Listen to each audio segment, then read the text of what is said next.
Assalamualaikum warahmatullahi wabarakatuh. Para kiai, ibu nyai, para gus dan ning, selamat datang di segmen mendengar. Pada episode kali ini, Majelis Masyayikh mengadakan agenda yang sangat penting, yakni uji publik dokumen standar mutu pendidikan nonformal pesantren.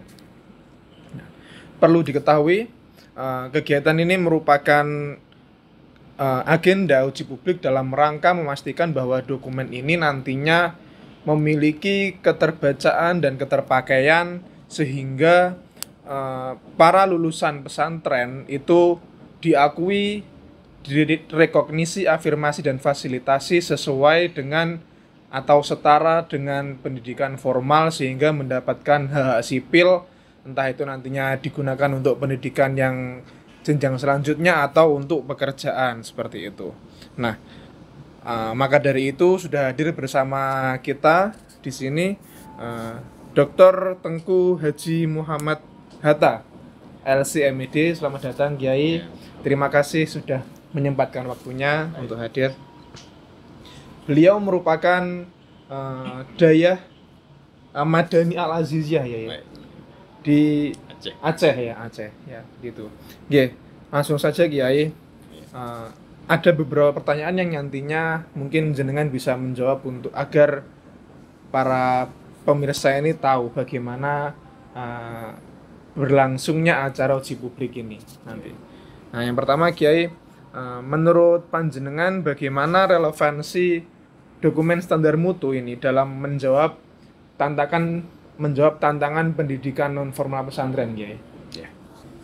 Alhamdulillah, pendidikan pesantren non formal ini yang mungkin selama ini tidak mendapat perlakuan dari pemerintah secara formal, tetapi dengan lahirnya Undang-Undang Nomor 18 2019 tentang penyelenggaraan pondok pesantren ini, maka di sini berarti ada semacam angin segar ya, bagi dunia pendidikan pesantren, baik itu pendidikan formal, pesantren maupun non formal. Maka dalam hal ini, ketika pendidikan non formal pesantren ini sudah mendapat perlakuan dari negara melalui undang-undang tersebut, maka tentunya ada semacam dokumen standar mutu yang harus dilakukan, dan ini adalah merupakan sesuatu kerja-kerja yang berat yang sudah dipersiapkan oleh tim yang tentunya bisa merangkum semua keunikan dan berbagai macam tipologi pondok pesantren yang ada di Indonesia secara umum.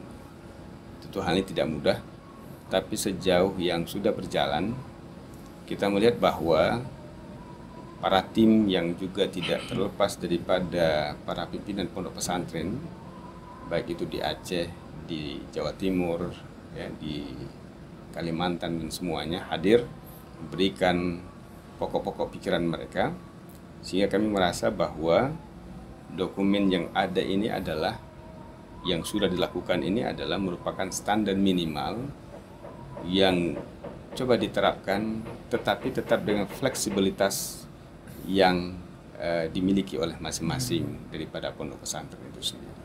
Jadi tidak mengekang, tetapi standar ini perlu dilakukan agar nantinya lulusan-lulusan daripada pondok pesantren ini akan mendapat perlakuan resmi daripada pemerintah, sehingga mereka memiliki syahadah atau ijazah yang nantinya itu akan bisa menjadi wasilah bagi mereka untuk bisa melanjutkan kepada pendidikan yang lebih tinggi. Ya. Gitu.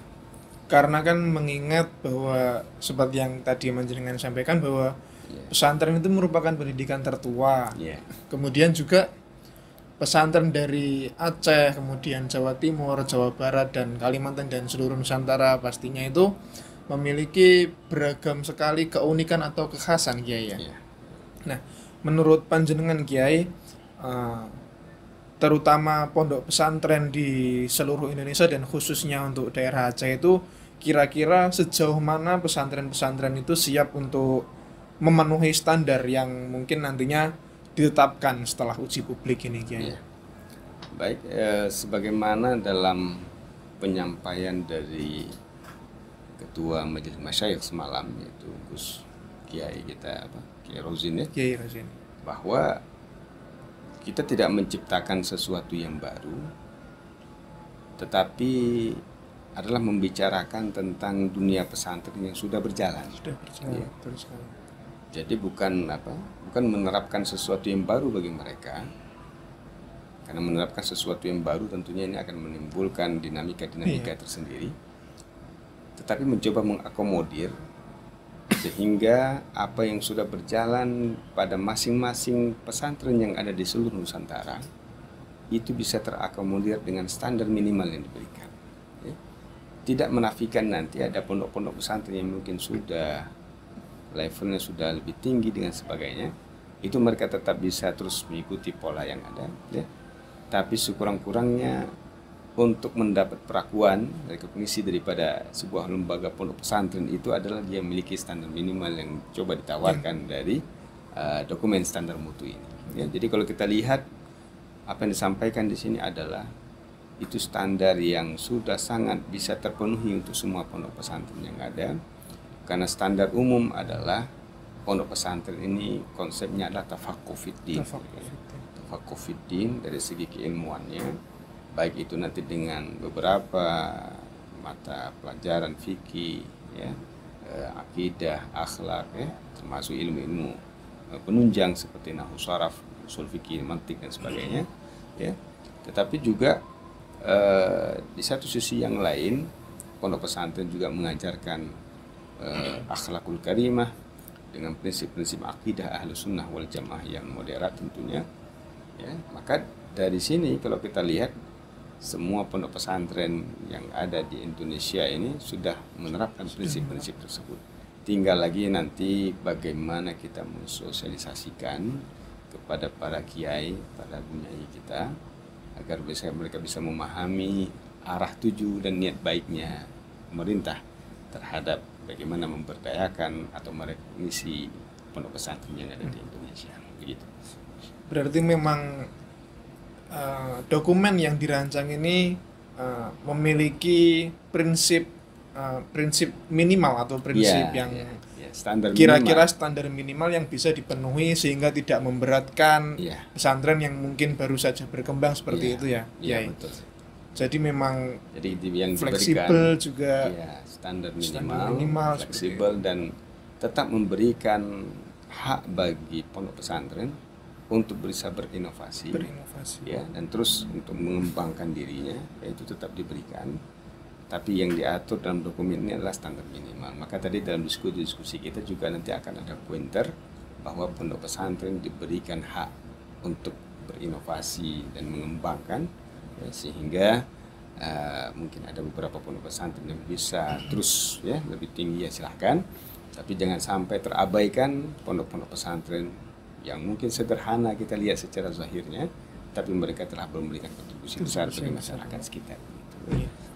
Mungkin yang terakhir, Kiai, harapan panjenengan terhadap pelaksanaan atau penerapan dokumen standar mutu pendidikan non formal pesantren ini nanti ketika setelah disahkan atau setelah diterbitkan oleh negara seperti itu. Harapan panjenengan seperti apa? Ya, kita sangat memang menaruh harapan besar di sini bahwa karena lembaga pendidikan pesantren ini adalah salah satu lembaga pendidikan yang eksis di Indonesia atau Nusantara. Banyak santri-santri hari ini yang mereka belajar, ya, di pondok-pondok pesantren non formal ini, dan bahkan dalam tanda petik terkadang adalah berangkat daripada keluarga-keluarga yang kurang mampu, ya, dengan biaya yang mungkin relatif ringan dan sebagainya.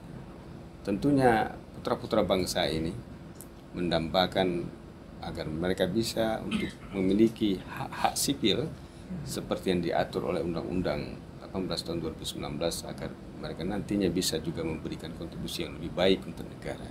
Jadi dengan insya Allah, dengan adanya sebuah dokumen seperti ini yang nanti perlahan-lahan sampai kita mensosialisasikan dan diimplementasikan di semua lembaga pendidikan pesantren yang ada di Nusantara. Maka mudah-mudahan lulusan-lulusannya ke depan, santri-santrinya ya, itu nanti akan bisa melanjutkan pendidikan mereka. Mudah-mudahan insya Allah ya, Indonesia akan menjadi negara santri ke depan insya Allah. Amin. Begitu. Sehingga santri memiliki peran yang semakin besar seperti Ya, itu. semakin besar dan Dan semakin berpengaruh. misi pendidikan kemerdekaan Indonesia. Indonesia insya Allah. Terima kasih banyak Ya, Kiai ya. Tengku Muhammad Hatta Baik. atas pandangannya yang sangat berharga. Kami sangat senang dan bahagia mendengarkan pandangan langsung dari panjenengan. Semoga dengan adanya uji publik dokumen ini, dokumen pendidikan non-formal pesantren, meningkatkan mutu pesantren agar lebih baik lagi seperti itu. Insya Allah mudah-mudahan juga kami sampaikan dalam kesempatan ini di Aceh bahkan sudah didirikan sekarang Dinas Pendidikan Daerah. Dinas Pendidikan Daya. Ya, sudah ada dinas khusus Khusus yang menangani pendidikan daerah. Itu sudah ada di Aceh dan itu sudah berjalan beberapa tahun lamanya sejak pasca MOU UUGA 2016. Alhamdulillah sudah berjalan dengan sangat baik sekali dan banyak hal yang sudah dilakukan insyaallah. Mudah-mudahan itu bisa menjadi sebuah semacam ya mungkin Bisa semacam, menjadi ya, mesin juga ya. yang mendongkrak bagaimana ya, bagaimana santri ini pada tingkat berkembang. nasional insyaallah. Iya. Ya, tidak hanya di Aceh tapi kita harapkan untuk seluruh Nusantara Indonesia. Ya. Demikian episode MM Mendengar kali ini. Kita telah mendengarkan paparan atau pandangan dari Tengku Muhammad Hatta mengenai uji publik dokumen pendidikan non-formal pesantren. Semoga kegiatan ini memberikan manfaat bagi kita semua, kemudian juga mencapai target sesuai dengan apa yang direncanakan. Jangan lupa untuk selalu mengikuti konten-konten Majelis Masyayikh selanjutnya. Terima kasih atas perhatian dan sampai jumpa di episode berikutnya. Wallahul muwaffiq ila aqwamit thoriq. Wassalamualaikum warahmatullahi wabarakatuh.